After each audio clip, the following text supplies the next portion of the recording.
Hi, welcome to the Julie South Show today. Now, with me today this is a really special interview for me, because this is an interview of somebody who, certainly in a spiritual sense and in a mediumship sense, I would absolutely look up to. I'm really lucky to be joined today by Derek Acorah, who is one of the world's most well-known and renowned spiritualist mediums. Clearly, in the UK, for my listeners in the UK, Derek will need no introduction whatsoever. He is a household name and is a much-loved medium in the UK and really across the world. Hi, Derek. Thank you very much for being with us. Hi, Julie. It's my pleasure. It really is. So, Derek, if it's okay with yourself, I mean, I know you're a family man. You've got Gwen, you've got your kids, you've got your dogs, and you're really open with people that follow you on Facebook. People are able to ask you anything. You answer them in your short videos. You're such a personable person, and I think that obviously comes with lots of experience of knowing who you are, knowing what it is your purpose is in terms of your spirituality. But of course, it wasn't always like that, was it? Years and years ago, and that doesn't mean to say I'm aging you, but years and years ago, Yeah. you began life as a footballer. I did.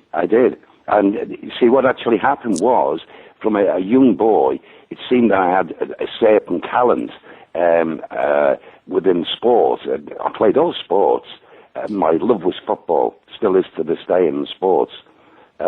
And I was getting watched by what we call the scouts from professional football clubs from the age of 11, I believe.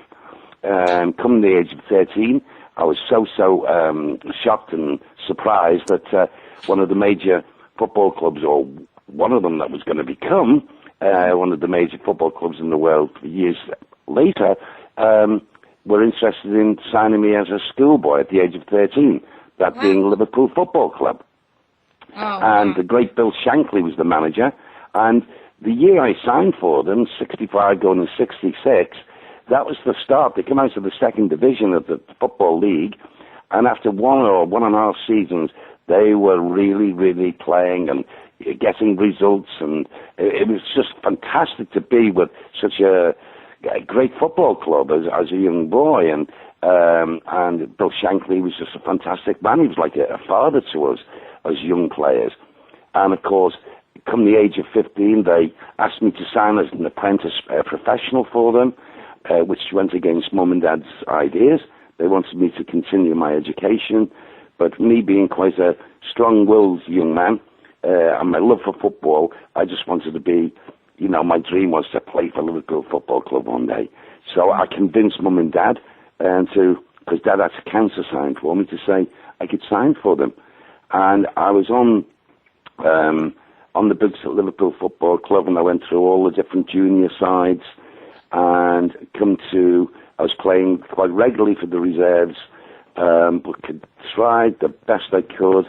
And there was a lot of players, young players at the club at the time, all very good players, and a lot of them, just like myself, didn't make the grade to the first team. So of course, the manager's only got one thing in mind: is we'll have to offload these young players and see if they go and do it elsewhere. And that's exactly what happened with Bill Shankly in Liverpool.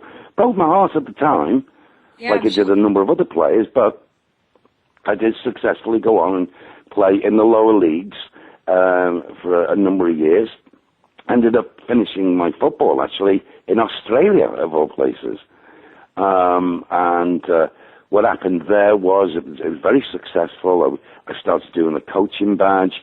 I was the player of the year the first 2 years, and we won cups and leagues, and it was a really joyful time for my young wife and my, at the time, young baby son.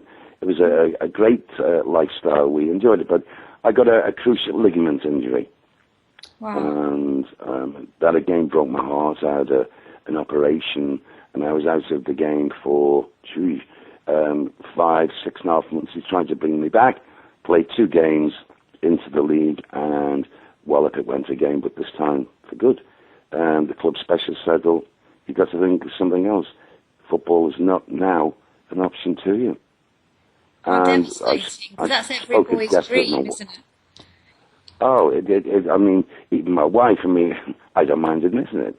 We sat, when we got that final diagnosis, if you like, sat in our home in South Australia, in Adelaide, and we both hugged each other and cried. And I'm sure. unashamedly, I cried in the sense that it was the only thing I'd really known and the only thing I really wanted to do or be. Yeah. And my wife realised that. But she, being the good wife, she said, now come on, get your pecker up. There are other things in life as well. And she helped me greatly. And in those days, she said, I'm going to tell you things you told me when we first met, Derek. You talked about your lovely grandmother that was a wonderful medium, and she had the gifts, and you also have the gifts. And I said, well, yes, but I don't really, want to do that sort of thing, because at first I was a little dubious, a little bit worried, a little bit, I suppose, a percentage scared of the unknown. And but I knew where I was and the world of playing football.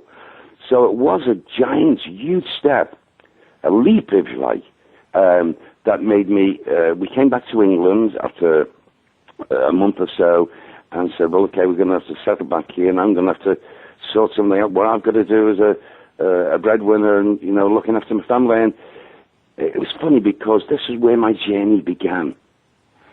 Because I'd only been home about a month, and no matter where I'd go into a store, a large store, like Tesco's or Aldi or something, or Morrison's, and a woman or a man would come up to me, and could be with my wife and my small son Carl, and start talking to me in this strange way, and saying, you now know what you've got to do. You now know where your life is going to happen. You following your grandmother, the gifts. It was a little bit too much for both of us, because we said, no, we object to this. Yeah. There's people infiltrating our lives, the total strangers to us, but stop and thinking that they can tell us things about my future and what I should be doing. It was a bit mind-boggling at first. Yeah, I'm sure. So what we did then was, my wife said, look, I've looked at this place here in the weekend paper, and it's a spiritualist church where spiritual people, mediums like your grandmother, actually do demonstrations. Let's go along and have a look at this thing for the first time, Derek. So we went along, and we sat there. There would have only been about maybe 60, 70, 80 people in this quite small room. And then, of course, the medium walked in, introduced herself. It was a woman, the first one I ever saw. And she just gobsmacked me. She astounded me. Because I was right at the back of the room. Right. I thought I can just fade in with the paintwork. I won't be noticed, And she came out and she said, I need to speak to Derek. Of course, my wife gets hold of my hand and, hey. And she said, yeah, I've got to speak to Derek. He's here because I've got a lovely lady who's come to say a big hi to him, a big hello, and she loves him dearly. Well, actually, I wouldn't speak out. Yeah, I didn't know whether I should speak out because it was my first time. So I was listening all right. Then she said, look, there's only one Derek in this church here. It's a spiritual church, and he's at the back, according to his grandmother. Where are you at the back? Because everyone on the back row, there was men and women, all looking at each other, and there was only me. No one had put that. So I said, put your hand up. So I said, this could be for me, yes. And she said, it is you, because your grand's telling me it's you. And I said, my grand. So I questioned her, which I realised years on you don't, but I did. Yeah. And because I was just trying to get my mind around it. And I said, okay, as stupid as it may sound, if you're telling me you're talking with my grandmother, tell me how she died. And she said, my dear, can you... And she said, she suffered with a cancer that spread in different parts of her body. Mm. And then she said, just say 56 to him. It'll just rock him, he'll know. So I don't know what she means here. She said 56 was that year.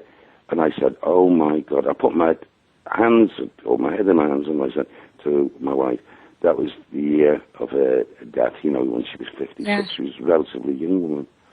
Then she brought along two of my grandfathers, one of my uncles, even my baby sister.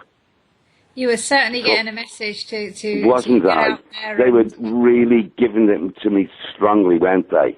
My younger sister was a baby, a child, called the Cockdead syndrome. Yeah. She was only a matter of weeks old, and she was found. She passed over, and there she was coming through as a young woman to say hello to her brother.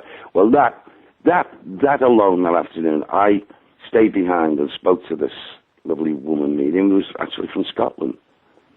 I said, "I've never met you before, sir." She said, "But what I was really saying is, you are going to do this work like me and more, and because it's meant for you. You're allowed to play the football." She brought the football out. Wow. She said, for a period of time. And she said, in many years to come, you'll hear about the great diaries that your grandmother wrote, which I've got them presently in my company.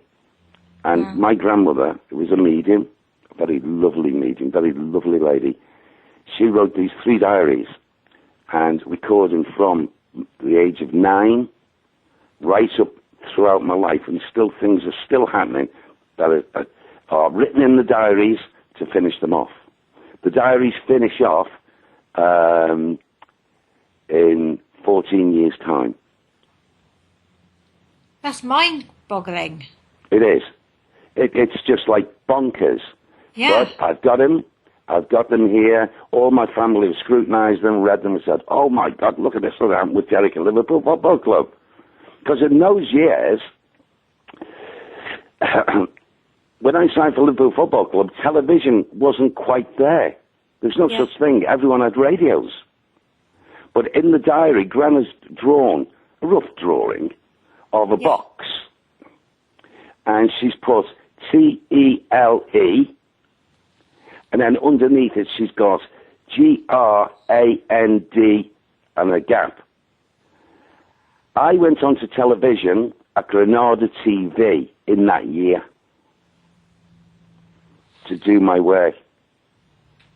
I did so many shows for Granada, Out and About with Derek Acorah, a program that they wanted me to do even before Most Haunted was even in existence. Out and About with Derek Acorah were a production crew going to haunted locations, going to old homes, going to places where there could have been, case history of, I don't like using the word hauntings, but of that nature, of the paranormal. And I was doing that, and that's where the idea came for Most Haunted, would you believe? Did it scare you, Derek, having with, you haven't mentioned yet sort of at what age you knew that you had this gift also, but did it scare you knowing just how powerful that gift can be? I mean, with your grandmother writing those 3 kind of, I suppose, futuristic predictions about your life. Nostradamus, isn't it? Amazing. It scared me in my younger years because I had my first encounter, let's say, hearing encounter with someone that it was like a disembodied voice to me. I'm sitting in my mum's lounge. Dad was a seafarer, but he happened to be home, thankfully, at that time. We're all sitting in a lounge. At that time, there was 4 kids in our family. And it was a Saturday afternoon, never forget it. And I was reading a magazine. It was a football magazine, as you can guess. And I think it was about Bobby Moore, the captain of England. Yeah. And I heard this voice. Now, I knew it was in the room, but I'd never heard this voice before, saying Derek 3 times. Derek, Derek. And then something else. And I thought, look around the room. I thought, am I going mad? So I left the room and went up the stairs quietly, went into my bedroom. No, tell a fib. Went into the toilet because I was a bit shocked. Yeah. Closed the door, locked the door, and sat there. Nothing. I thought, I'm going mad. Came out of the bathroom, went into my bedroom, sat on the end of the bed. Then it happened again. Derek, and then he was telling me he was my spiritual guide. He said, I know you can't see me at this point, but you can hear me. I can see that. I'm just, in other words, popping in to say, you will get to know me over the next months, over the next years. You'll know everything about me. I'm to work with you spiritually. We've been designated together. Now, when all this happened, I must have lost the colour in my face, because I went downstairs and I thought, I can't speak to my dad. I can't speak to Mum. I can't speak to Colin or Bob or my brother and sister about this. However, at that time I didn't. And that evening, I was asleep. And next minute I heard this like sound on the floor, although we had carpeting. It's a like shuffling sound, and like a feeling of someone sitting on the bed. And then I knew I was totally awake. I quickly switched the light on, and there I saw Sam. Right. So it was in sync. And how old would you have been at that time? And I could see him. I was 7. But before that, even younger, in my grandmother's house, I saw a man. And that man looked real to me, in the sense that I could see his features, the clothing he was wearing, and that turned out to be my grandfather, who had been married to Gran, who was a seafarer like my dad, who had a terrible, horrific accident away at sea in the Indian Ocean, and the damage to his body was so severe that before they could get him to a shore-based hospital close in the Indian Ocean, wherever, septicemia set into his wounds, and he passed over. 2.25 years before I was born. I knew nothing about him. Right. So Gran knew from that age that I would follow in their footsteps. And what about your parents? Were your parents psychic? No, it skipped them. In actual fact, Mum was very sympathetic, because she knew her mum had experienced all these things and realised it was true. But where Dad was concerned, Dad came from a very strong religious Catholic background, Catholicism, and that was all taboo. Yeah. And he did not like the idea of his wife being the daughter of a medium. However, he loved my mum, and I suppose in that instance he put up with it. But it was a little bit too much for Dad, realising later that there was another one in the family that was going to follow in the shoes of Gran, and it cracked my dad up. I was fine when I was a footballer, Derek. Oh, my uncles, all supporters of football. I was at Liverpool. Oh, I was the bee's knees, so to speak, in the family. However, when the football stopped, and later on, it was apparent that I was going to follow in my Gran's footsteps, but in maybe a different way, Dad couldn't cope with it. Dad didn't want to cope with it. Dad, on a number of occasions, made the statement, I do not want a son of mine dealing with something he doesn't understand, doesn't know the power of, doesn't know the depth of it, and the evil. God, and he'd start saying things like, from the scriptures, God stated, about you leave the contacting of spiritual souls, leave them in the heavenly state, in that eternal sleep. And of course, there was a terrible, but Mum understood deeply, and she said, this is your calling, Derek. This is your, even though it's only happening at this time, this is your calling. This is what you've been sent here to do. It's your vocation. As you get older, as your Gran used to tell me, he will realise it. And Mum said, and you will. So many years later, when I was doing things everywhere, and with my work and touring and going to different places, my mum was so proud. I'm sure. So proud. Proud for Gran, that all the quotes that Gran made. And you know what? I'm just going to tell you a little, very true story. I was in another country doing a demonstration. It was in America, actually, in Boston. And lovely place, lovely people. And it was just a whistle stop in, do my demonstration, my show, and back home. And there, I was approached. There was a number of mediums in the audience, and this one particular medium walked up, a very lovely lady. She was from, I think she was from Pennsylvania, actually, but she was in Boston. And she said, keep on doing your work. You're a wonderful instrument of spirit, and your clarity and this, that, and the other. And, by the way, there's a gentleman here with me called Frederick. And I said, oh, really? And I said, what's he saying? And he's saying, to tell you, son, he's so blinking proud of you. And he's awful sorry he didn't realise, he didn't understand when he was here. That's really touching. So that put a lump into my throat, into my heart. I'm sure.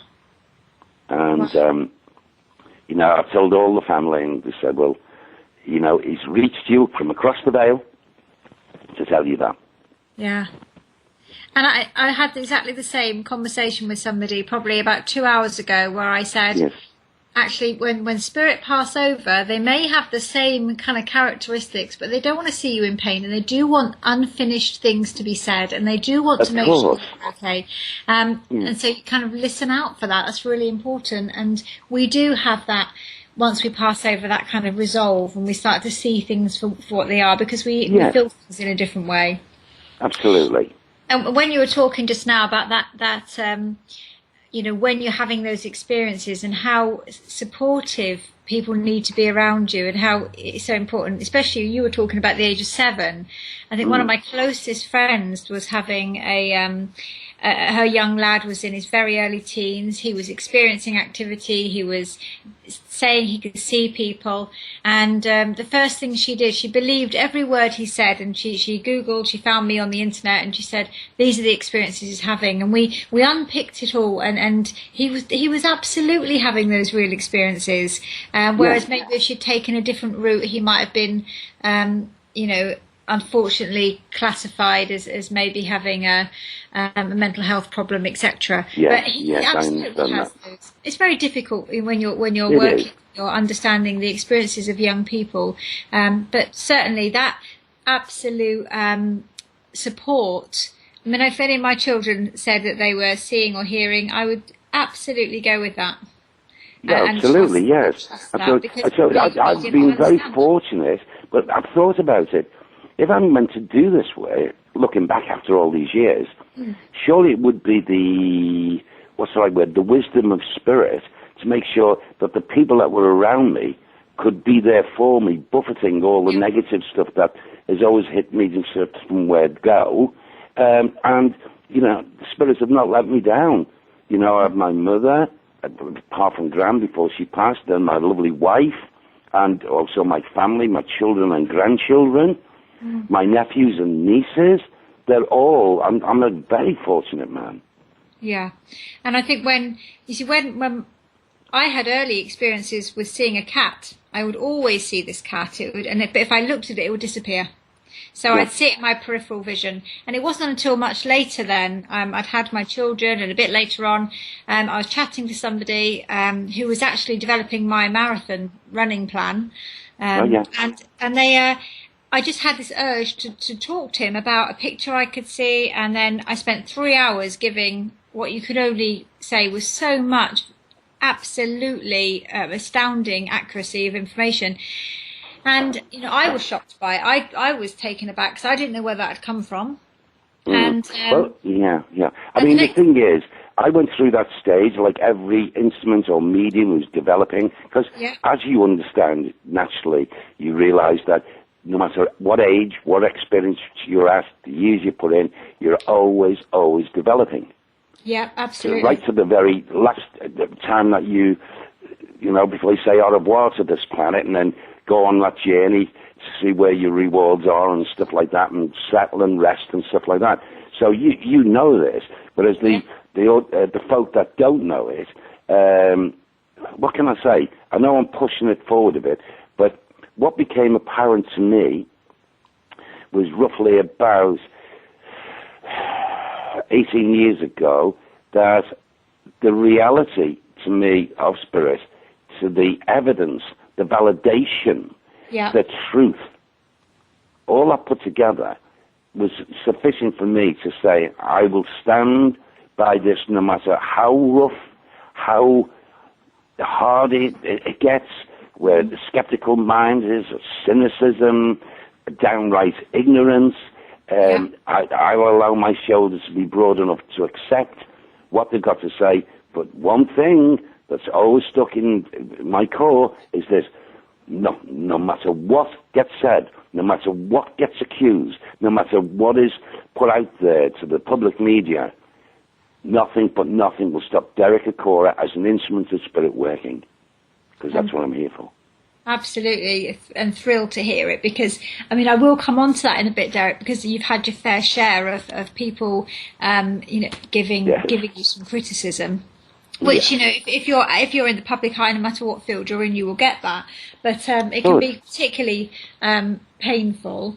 But I think in terms of for you, when you spoke about your mum, and you obviously got a lot of support from your mum to develop forward. What about your own children? Are they showing signs? Have they shown signs of?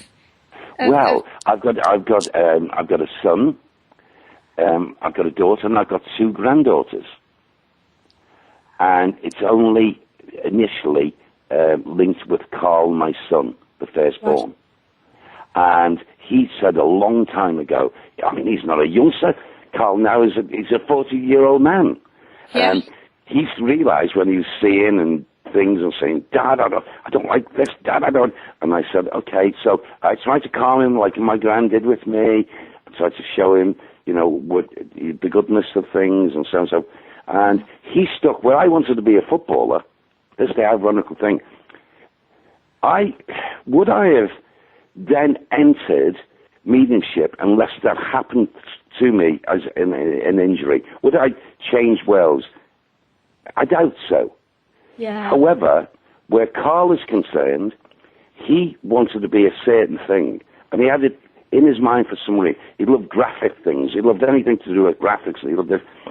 He's now presently, and has been for a lot of years, he started an apprenticeship of a very good company in printing.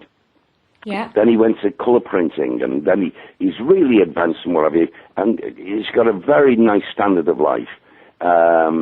And, his family's got 2 daughters, they're my granddaughters. And if you spoke to Carl, he's very happy in the company of when I'm speaking about spiritual matters, experiences he still has, but doesn't denounce them. He knows they're happening, he knows they're there, but he doesn't want to link in with it. Yeah. You see, so everyone's got an appraisal of things. And at first, I suppose I could have said, and said, well, son, you see me, they're staring you in the face. Why aren't you recognizing it? Oh, but Dad, I am recognizing it. Things happen in my home. He said, but I don't want it to be the whole epicenter of my life. Yeah. I've got my wife, I've got my daughters, we've got a good lifestyle, we all work hard, we're happy. I'm just happy with that, Dad. And so I leave it be on that. But he's the one who had the gifts, yeah. Cool. But we all have a decision. And we're not pushed into it. You may say, well, how about you, where you were just, well, certain people are meant more than others to do. Yeah. That's what I found out.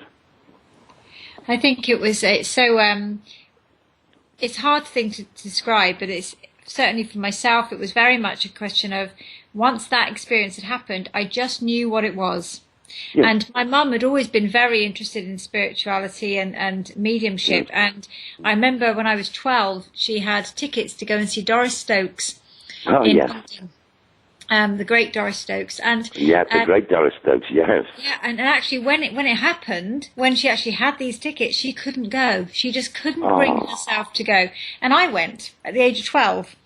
Did you? Which was a little bit kind of maybe unusual. I'd never been really. I'd seen Mum's books around, but absolutely loved it. Not thinking at the time that my experiences with seeing this cat was linked to, being quite spiritual myself. So, I feel very fortunate to have had that experience, to have been able to see Doris on the stage and to kind of have. She was a wonderful instrument, a wonderful medium, absolutely. And. My gran knew Doris, and Doris knew Gran, even though she was in the south and Gran was up north. They'd often converse, letters and what have you. And so, of course, before Doris Stokes passed over, naturally, granted already versed her in my abilities, if you like, yet to be seen. So she had a profile on me, did Doris. And before she passed, I did manage to speak to her. I went to one demonstration. She was just absolutely stunning, spellbinding. Her accuracy and her links with the world of spirit and also her guides was just phenomenal. Probably never to be seen again. Who knows? She was amazing, and I still remember that experience to this day. And some years later, and I read all her books. After I went to see her, I then kind of worked my way through all of her books, and very inspirational and so humble and down to earth. Oh yes. She just made mediumship comfortable, didn't she? She made mediumship open for people and for it not to... Well, you know what? Her humility, that's what struck me. Her humility at her standing was just phenomenal. Her understanding of people's temperament was unbelievable. I remember speaking to her, and it was just off the voice vibration, which it was Doris that said, I should try this. That's before I went to Granada Breeze. Voice vibration, be the first ever. You've got the ability to do it. Try it, son, try it. And I did. And that was it. That was like 6-7 years with a major television network I started off in one day or one evening doing a live show. By the time a year had gone through, I was at Granada Studios 5 days a week. How did that break come for you, Derek? How did that happen for you? What was your experience? I'll tell you how this came about. I was doing a lot of radio work, being invited by Radio Merseyside, where I was, Liverpool, just around the corner from my office, Radio City, again, Liverpool, Red Rose in Lancashire, a number of them. And I spent 8 years with the great James Whale on Talk Sport. I used to do a 3-hour slot there, just opening myself up to people by the voice, and that was a remarkable experience. James, when I first arrived at the studios, he came out before we went in, and he said, now listen, you've got one big thing to do for me here before I introduce you to the public out there. A bigger, wider audience than even Granada, because we go all over the world. He said, if you, excuse the base words now, because a lovely man, very honest man, James. If you cock up, he said, I will back the cock up and say, get off my show, never to be seen again. So before you come to the studios, do you understand what we're expecting of you? And I shook. And I said to my wife, oh, God, Gwen, she said, you're saying you don't think you can do it? You've been doing it for 6 years at Granada. Yeah. Now, come on, get in there and work with spirit. And I did. Now, I was only invited on for 1 hour, just at one time. He'd been inviting mediums from all over the country, even abroad, to do these 1 hour specials. And so I did that hour, and he took his earphones off and he said to the producer, I don't believe this. I do not believe he spoke systematically to 9 people in different parts, not of just this country, this world, and the accuracy seems to be people saying, oh my God, how's you know that? So he said, will you stay on for the next 2 hours? Because he's in London, I'm from the north, but at least, they booked me a hotel, so I stayed on. And that was my next 8 years, every Sunday. Wow. Sunday evening, I'd be there with James Whale, talking to people across the world. And so, all these different things that spirits have guided me to, not one of them have I orchestrated it. Yeah. The people I've met, I've not orchestrated it. It's not by chance, I know that.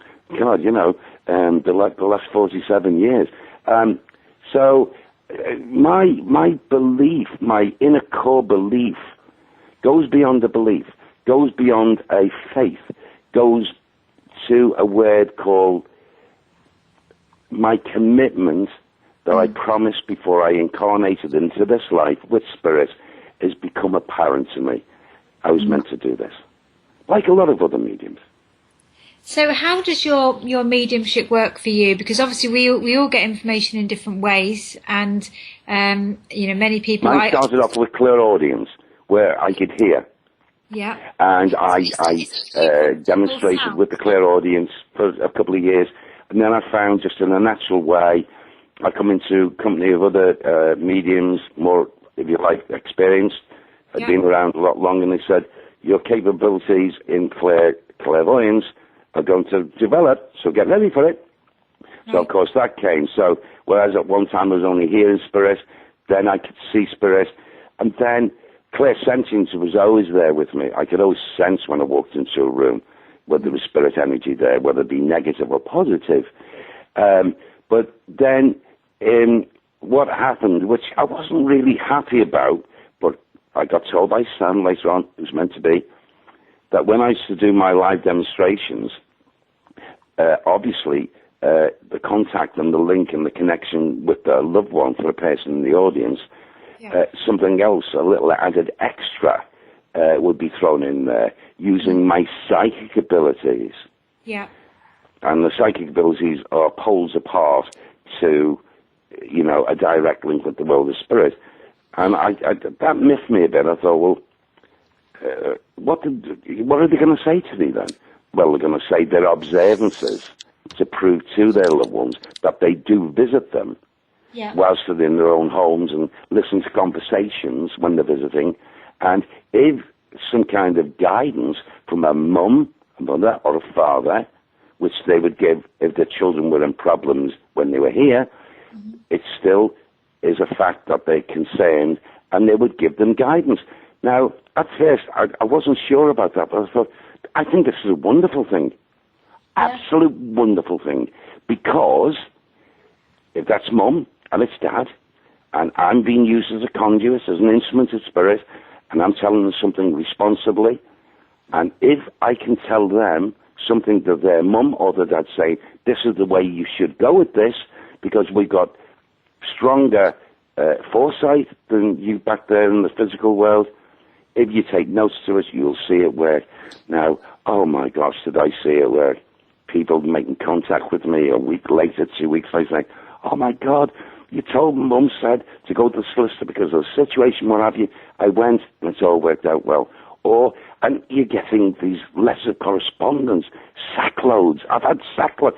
My home, it's quite a big home here, up in the lofts, as they call it, the loft area, I can promise you, and I'll keep every single letter. I've got big black bin bags of letters that have been sent to me from all over the world over the years. I mean, there's millions up there, not thousands or hundreds. There's millions. So, spirits have touched their lives. Spirits have moved them. I've been moved to a realization that where's all this coming from? If it's not coming from loved ones who've moved on onto the part of the journey. Death's not death. It's a transition. A transition to a higher consciousness of our understanding of who we are. We're eternal. We can never perish. And this is what, Derek. Tell us a little bit about that. Tell us a little bit about that, if you would, because a lot of people will struggle with. They'll hear mediums talk about things like levels, planes. Yes. Crossing over what angels. Well, right. There we go. Right.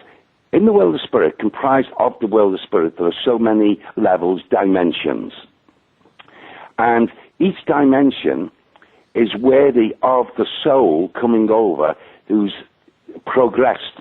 In other words, a mum might go over, and some people don't like the idea of this, a mum might go over after her mother, how many years later, and suddenly they're not really together at first because the learnings of the grandmother far outride and outreach what the mother had to do in her physical life.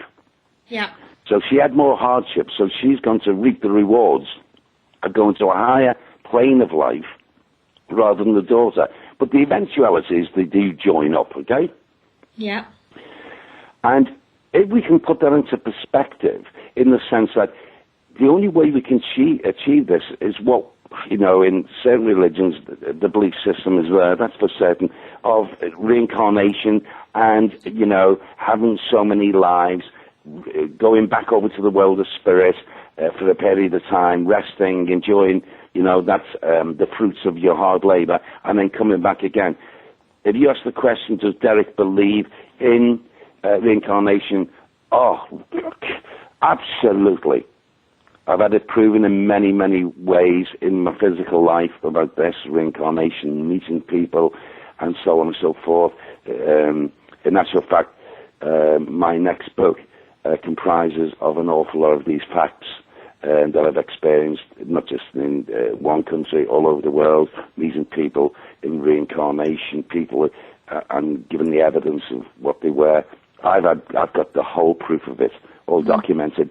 However, one of the biggest questions, the hardest question, whether it be a non-believer or a believer, has to cope with is, look, Mum's gone over, Dad's gone over, I feel really lonely without them.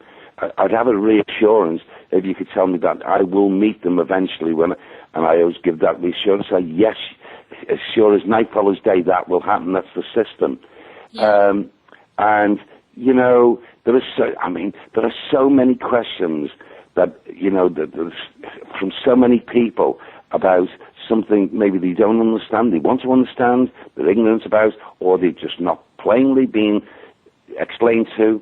All this system, the great system. So the world of spirit comprises of my knowledge, of the dimensions, which are actually the lowest dimension to our planet Earth, is very close to us, actually. It's intermingling with us. It's unseen by the naked eye. It's unheard by the ear. But in your temperate state of awareness, as an instrument of spirit, you can interlock with that very quickly. Yeah. And when doing so, you can get so much information. I call it getting the information from the great pool of knowledge. Mm-hmm. So that first interaction with that great pool of knowledge is quite close to us. And this is why when we get visitation from our loved ones, they come into that lower level in order for them to come into this atmosphere, this ether. One of the most difficult things.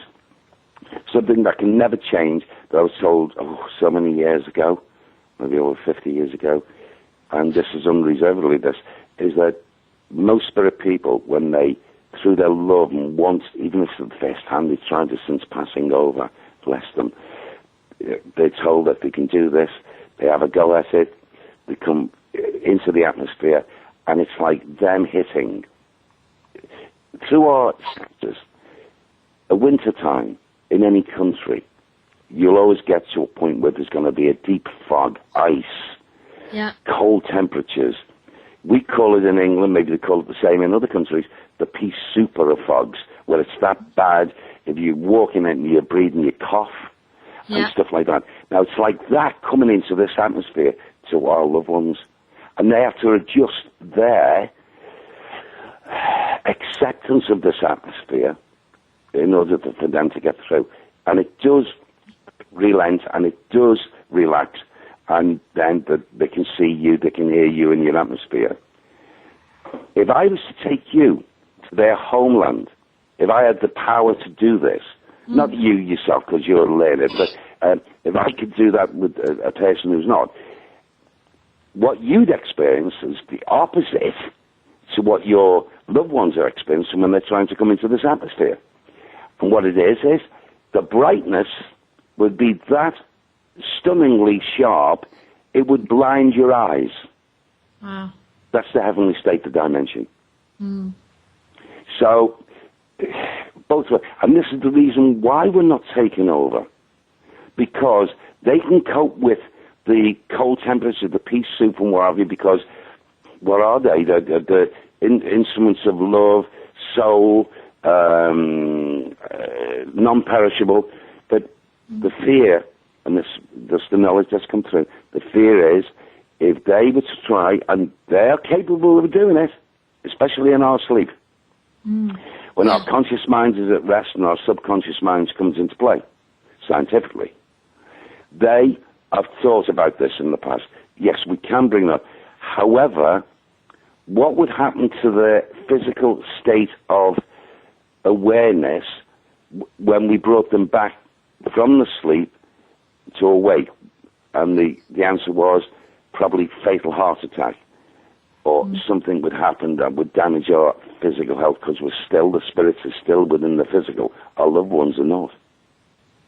So for the purpose of our listeners, when we talk about that, a lot of near-death experiences, people describe, don't they, that absolutely blinding light. Yeah. Would you say that's in line with what you've just been talking about? Yeah. That's what they bring with them around their aura. They bring that bright, blinding light of where they come from. That's why when people talk about sightings of angels, when they see them in this glow, that's what they're bringing with them. And I think their habitat from where they live.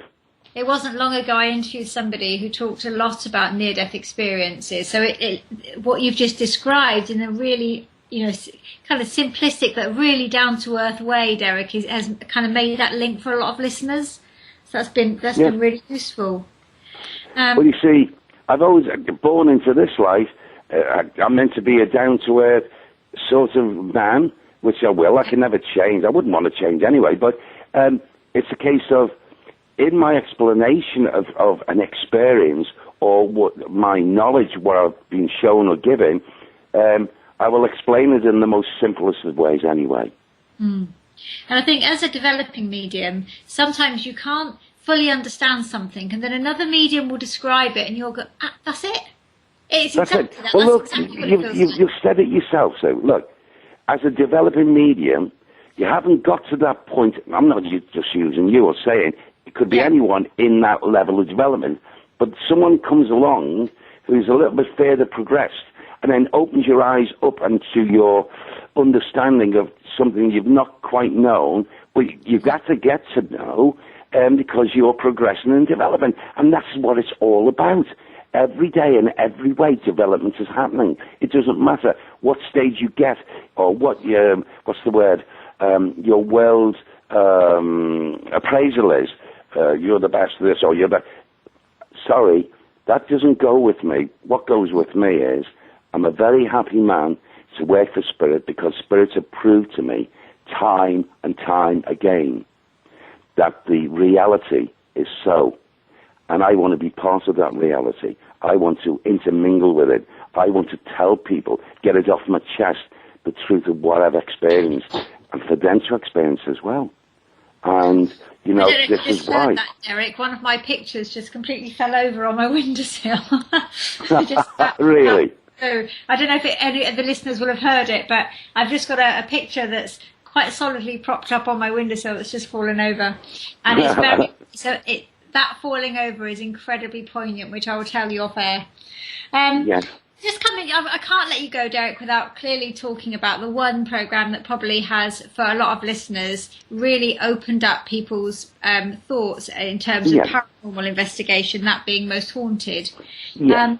And I know there's been a lot of critique of Most Haunted, but the one thing that came out of Most Haunted was that it opened up people's understanding of the links between spirit and our world. Yes. And I think that's a good thing. So I do. What was probably the most interesting or the most rewarding time for you in the 8 years you did with Most Haunted? The most rewarding, I think, really, actually, at the beginning, up to probably about the fourth series, I thought not only was it one of the most refreshing things I'd ever entered into, because up to that time I'd only ever linked with, in my demonstrations, on television, on radio, in personal readings and stuff like that, only the goodness and the brightness of the higher side of the world of spirit. Suddenly I'm launched into a challenge, not realizing it was a challenge, not realizing some of the stuff that I'd experienced, or all of us would experience. We're seeing the darker side. And that darker side comprises of one and only one thing. In the lower levels of the world of spirit, God in his wonderful, wonderful way, has provided a place in that dimension, in that realm, where all the not-so-goodies go when they leave their physical life. And they are there, but in constant vigil are the higher beings, the angelic field, waiting, listening for these souls who are in like what we call a squabbling mire, and all wanting to hate each other like they hate people when they were here, still ongoing, their consciousness still wanting to hate, not knowing any better, until they suddenly, if it does happen, dawns on them that they were doing wrong, and they suddenly to call out, I am sorry. I am sorry from their soul that I did what I did, to whom I did it to, and if I could pay back or have my time again, I would like, not just to repent to do. This is where the life cycle of reincarnation comes in. Mm-hmm. Now, that in its own right is a wonderful, where people talk about the devil, they talk about hell. I had to encounter, on my years with Most Haunted, things, to be honest with you, I didn't quite ever think or believe existed. But I had to experience it physically, mentally. And it was at times quite a horrid experience. However, a greater understanding of God's kingdom and the doings of things. Yeah. And I accepted that. I accepted, hey, look, now I know all about this stuff. And then I had to then correlate with Sam in his protectiveness, constantly reassuring me if I come across a negative soul that had grounded him or herself, never moved on truly to the realm they should go to for spiritual retribution, judgment from God's side, and they were still, and we had to encounter them, their anger, their outburst of evil, and so on and so forth. And I remember saying to Yvette, I think it was towards the end of the third series, Yvette, now I've experienced this over a period of how many shows? Wow. It was a lot because we did Most Haunted Lives as well. And different parts of the world. I don't think that I want to continue in my capacity as the medium for this program because I've seen now, and really basically I don't want to, I understand it, I don't want to, who I want to link with are the loved ones, two loved ones, where there's only going to be happiness and joy. Of course, there's arguments about that, and she's saying, do you realize this show wouldn't be this without you, and this, that, and the other, and the public, you'd be letting all the public and the viewers down. And I even had a conversation, I was called to London with the network, the controller of Living TV, lovely man, and he said, please, Derek, don't even consider leaving me because everyone will turn off. And I said, why? How? Well, because of the mediumship, not the presentation of the show, and, the knowledge and this and the other. So we continued on with it, but the situation got a little bit worse, which I'm sure you're going to ask me the question. Well, the question I'm going to ask you really is that, and I'm going to leave it fairly open because I think in our line of work you're going to get critique, you're going to get people trying to trip you up, and I think that. And you've been through that, and some of that was with Most Haunted, and I think that for many listeners who follow you, Derek, they were, and certainly from in my networks, people were mortified that things had been done in that way, and actually I felt it was quite underhand and unnecessary and a little bit immature maybe. Well, but, I don't use the word sour grapes. It's not within my forte, okay? No.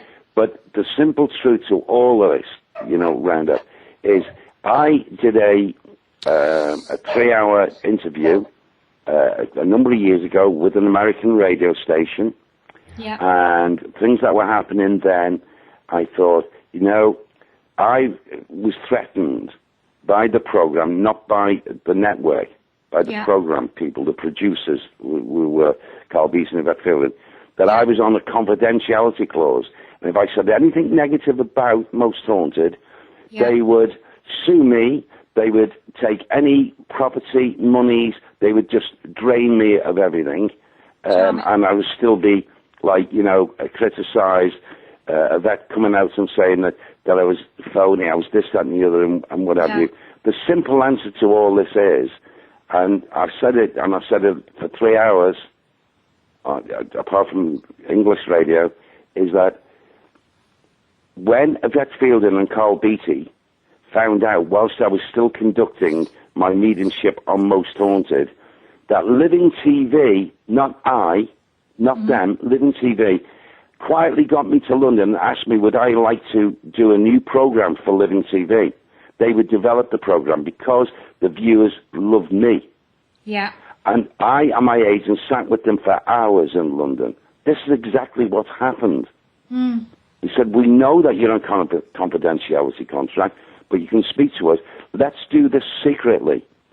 You carry on with Most Haunted, go forward, do the 6 series, 3 more Most Haunted lives. We'll draft someone else in, and then we'll announce that you're starting your own new program called Derek Acorah's Ghost Towns. That's exactly what happened. Why I don't see people looking, on social media and reading it up, I don't know. Yeah. And that was the reason. However, it came from one certain party that had been sacked through cheating. Yeah. If people were to take the time out, journalists, reporters, and get in touch with Living TV and see that I wasn't sacked from Living TV. I did Ghost Towns. Absolutely. With Derek Acorah. I did Paranormal Egypt after another series. I did work for Living TV for 5 years after leaving Living TV. I was never sacked for anything. You're not the first person to, first meet. Well, there's been many mediums after you on Most Haunted, and the program has moved on, and you have rightly moved on, and in a really positive way, you've done amazingly, since that, and have been in so many different things. And I think, I guess the kind of general sense to that is that that's one program, and you rightly said you had a good time, you've enjoyed the experience. I did. I've got no bitter, honestly, in my heart. I haven't got any bitterness for anything. I've been a very fortunate man. The only thing that it just stops, not so much now after all this time, but the only thing that stopped me was it hurt my family, my greater family, more than it hurt me. My wife, my son and my daughter, my grandchildren all saying, Grandad, you're not like that. You've not done that. You're not. And especially my mum, when all this started coming out, Mum went into ill health, and she come to live with us for the last 2 years. And she said, just hold my hand and say, son, these evil people that have done this, they will get the karmic rewards, believe me. Yeah. But then again, that's okay. It doesn't matter. Like I said before, and I want the listeners to know, it's not stopped me from working for Spirit, which is my love. If anything, it's strengthened me up. And I think they're so warm words, because people do get disheartened, and it is the love of working with Spirit that drives people on.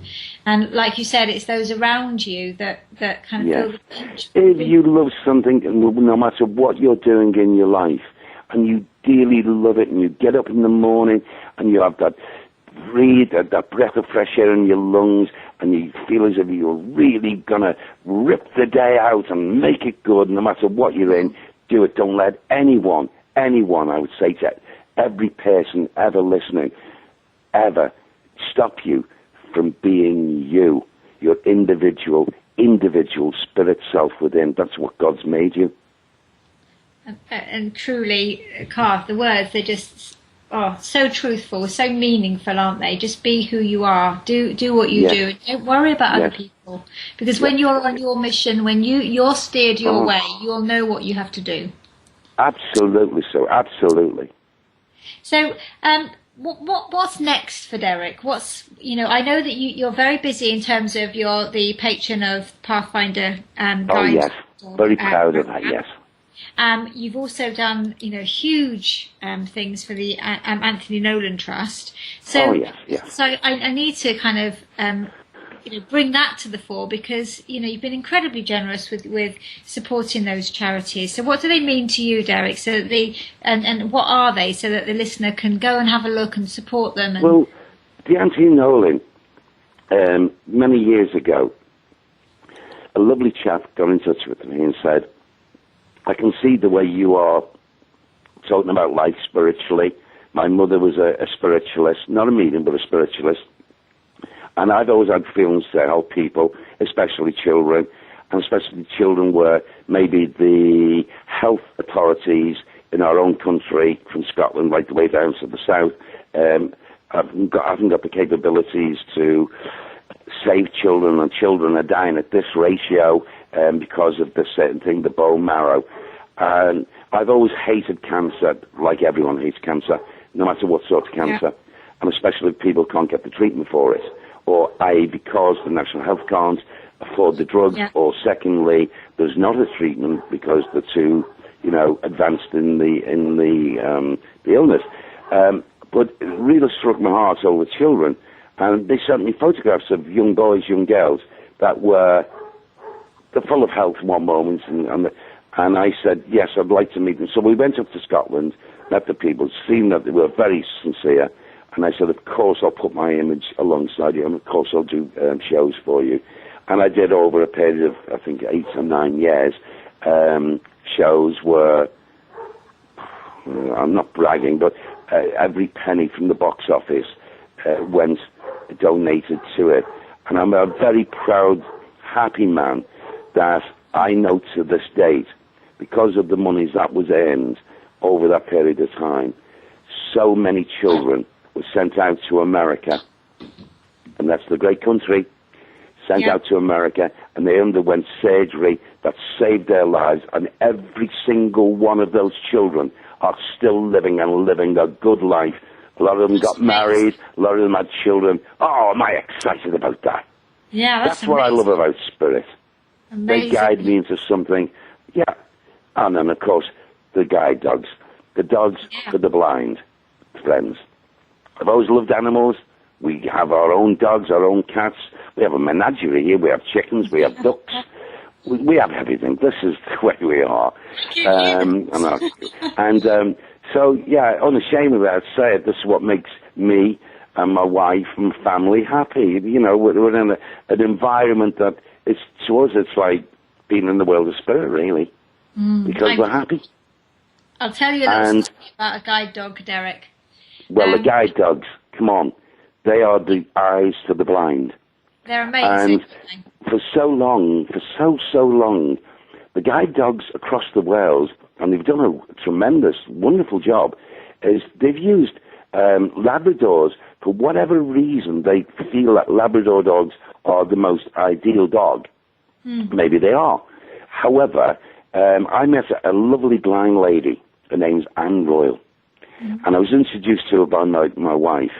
And she travelled from Scotland, and she came in with her husband, Eddie, and they brought this big dog, a big German Shepherd dog. It was like a donkey. It was massive. And she introduced us, and he liked me, and I liked him, and he liked Gwen. We sat down, and our dogs were a little bit reluctant at first, but they got to know each other. And she told us about her quest. When she told us that her charity, she's totally blind herself, by the way, didn't get any central funding, didn't get anything from the government, anything from the lotteries, and it was all like, asking for donations. And her dream, Anne Royal, was to be able to open a training facility to train dogs, blind dogs, to look after blind people who become friends. They're not just their eyes. They become their buddies, their friends. They're inseparable. Who else would a blind person have outside their dog, snuggling down at night with them, in the lounge and stuff like that, eating with them, and then also taking them out in their responsibility of dogs that have got love, not just responsibility, love in their heart for their owner, to look after them, make sure they don't, get hurt.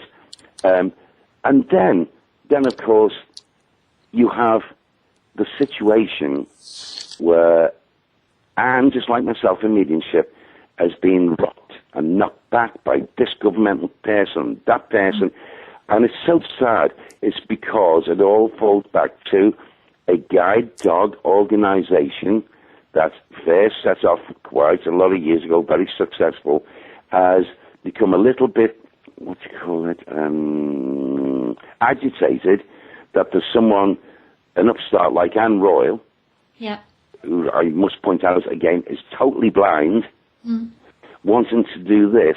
And all I can put that down to is their monies and profits and stuff like that. Remember, Anne Royal's Pathfinder dogs are not funded.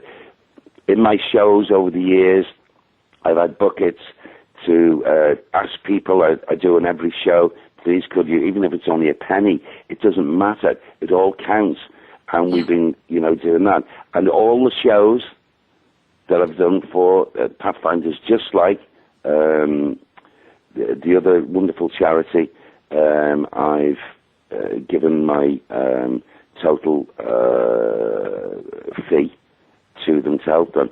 And in actual fact, we're going up to Scotland to Anne's in a couple of weeks' time to open up. They've opened up a cafe, a coffee cafe, to help with trying to fund, working for it, fund to help to get this complex. If I had the money, we'd stop there. I'd get the complex built. Yeah. It's in my heart. Before I pass over this time, I've told Anne, I want to see this built for these dogs, because the most important thing is when a dog that goes in training from a puppy up to the age and its maturity of being with a blind person costs £36,000. It's a huge amount, isn't it? Anne wants to open this complex, and with her people, they've worked it out, they can manage to do that and cut that down to about £10,000. Wow. That's £26,000 off every dog. That's impressive. Isn't it? And you can be certain Gwen and I are going to be still pushing out until hopefully we will see it in our lifetime, this one. Well, let's hope so, because that just sounds like such an amazing venture. And I think, like you said, you've got dogs. I've always had dogs. They are, and pets generally, they bring so much more than just eyes to a blind person. They are their world. They're unconditional love, aren't they?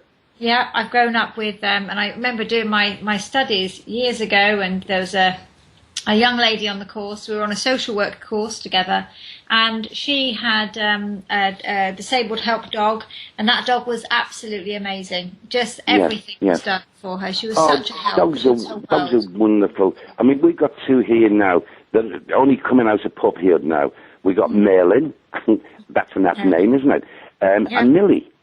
And they're both from different litters, yes. They're both standard poodles. Gorgeous. And they're totally as different as chalk and cheese, very wonderful natures, full of love. Oh, my God, unconditional love. You're going to have to move out of a room, not go away from them for hours. And Millie's jumping, I go, oh. And Merlin said, oh, yeah, oh, wow. You don't get that from a lot of human beings, do you, Sue? That's true. I used to take, my son is now nearly 19, but he has Asperger's, and I used to take him to Crufts every year. And there's a nice little display of guide dogs for the blind in Crufts, where children can queue up and they're blindfolded and they're taken around a little obstacle course with the dogs. Yes. And we waited in this queue for some time. And we got right to the front, and they said, oh, really sorry, the dogs have got to have a break now. And, of course, a lad with autism doesn't wait very long. And I said, look, is there a time I can come back? Because it's really hard for him. And the guy there is a wonderful, beautiful man. He said, come back at 5 o'clock, he said, and we'll see what we can do. I've worked with kids with autism. I said, okay, great. So I took him back. He brought out a guide dog called Delphi. And he masked up my son, and he let him walk around the whole arena. Lovely. And he said, look at your son. He said, look at the power of trust he has just put in that dog. and he just walked around. He didn't ever go to remove the blindfold. No. Anyway, so we didn't see him again, and we saw him. We went back the next year, and there he was again. He said, "Oh, great to see you. Bring him back again at 5." And we did this for a few years.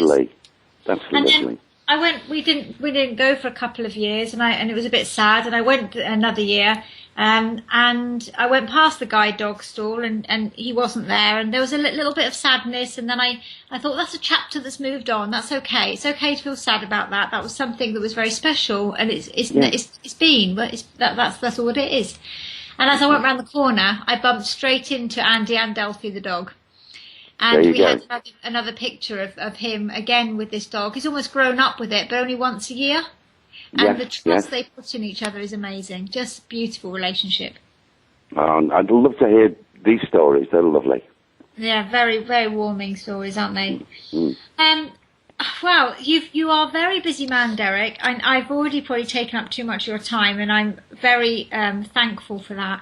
I'm just looking now on your website, and just to let everybody know that the website is called DerekAcorah.com, and Derek has got a series of dates now for his 2016 Soul Reunion Tour, some of which have got guests with him on stage, and these dates go right the way through. Derek, you're mad. This is mad busy, right through to December. I know. But added to, over the last week or so, it's come to my knowledge that a television company, promoters in the United States from the East Coast, have been talking with my agents over, apparently they sent a couple of people over and they come to a couple of my shows, my evenings, and they've gone back and they've drawn something up. So there's a wonderful aspect that I can really, and I've waited for this for so long, where there's going to be television coverage of a number of shows that they are now putting together across the East Coast. I believe New York, Chicago, a number of places, and I'm also going to be in part of a documentary, and it's such. I was speaking to the producer only last evening from America, and they're so excited. Well, they said, "What do you think, Derek?" And I said, "I don't have to think. It's the next stage." Absolutely. Well, thank you so much, Derek. Anybody who wants to find out more about Derek or the dates when you can go and see him, please have a look at his website. Also on there, you can link with mediums specially chosen by Derek to give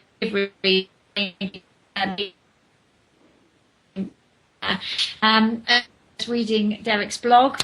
And also support some of the charities that there are links there to support those charities that Derek and Gwen support so avidly.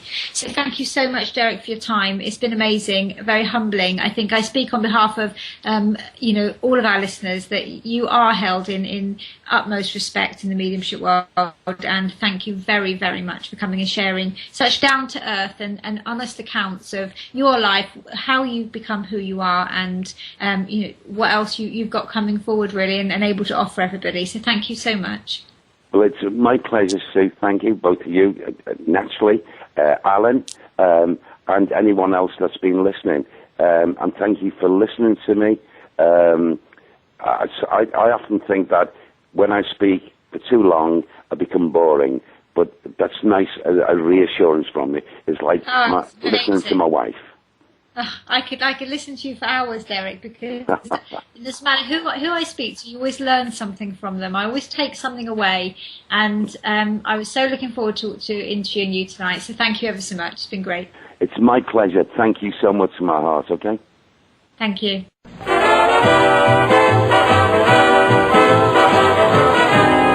The mission has been completed. The end. By George, he's got it. It is the end. I'll see you. This has been a production of the Z-Talk Radio Network.